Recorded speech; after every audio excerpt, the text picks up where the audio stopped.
classified as mentally retarded, put back from the 5th grade into the 4th grade, and stayed in that category until I got out of high school. I don't have any college training, but I met a high school teacher who one day changed my life. I was waiting on another student, and when he came in, he said to me, "Young man, go to the board and write what I'm about to tell you." And I said, I can't do that, sir." He said, "Why not?" I said, "I'm not one of your students." He said, "It doesn't matter. Follow my directions now." I said, "I can't do that, sir." He said, "Why not?"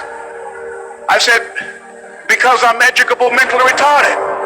And he came from behind his desk and he looked at me. He said, "Don't ever say that again.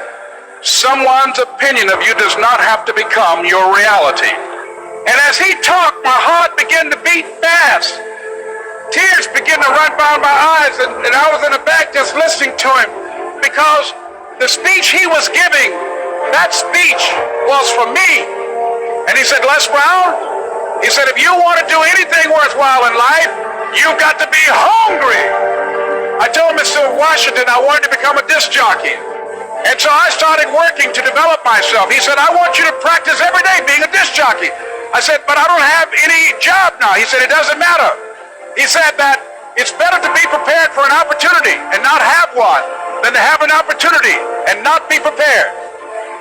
And as I was working to develop myself, I applied for a job as a disc jockey, WMBM on Miami Beach. I went to a guy named Milton Butterball.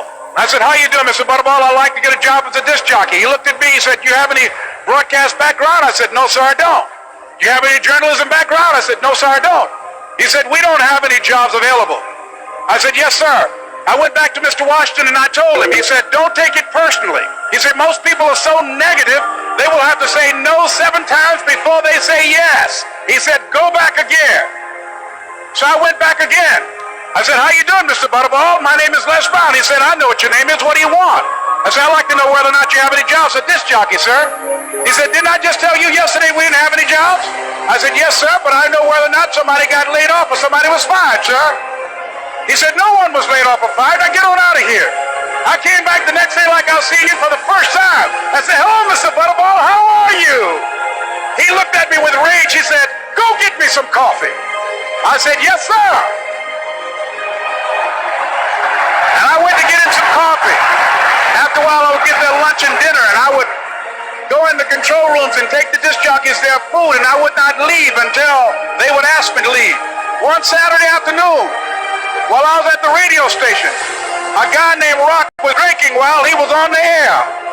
I was the only one there, looking at him through the control room windows, walking back and forth, young, ready, and hungry.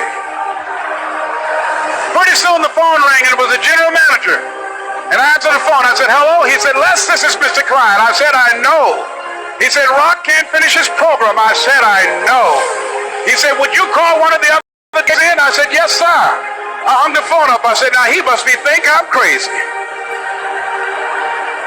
I called my mom and my girlfriend Cassandra. I said, "Y'all turn up the radio and come out on the front porch. I'm about to come on the air."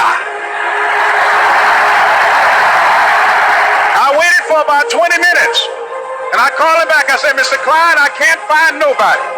He said, "Young boy, do you know how to work the controls?" I said, "Yes, sir." He said, "Go in there and don't say nothing here."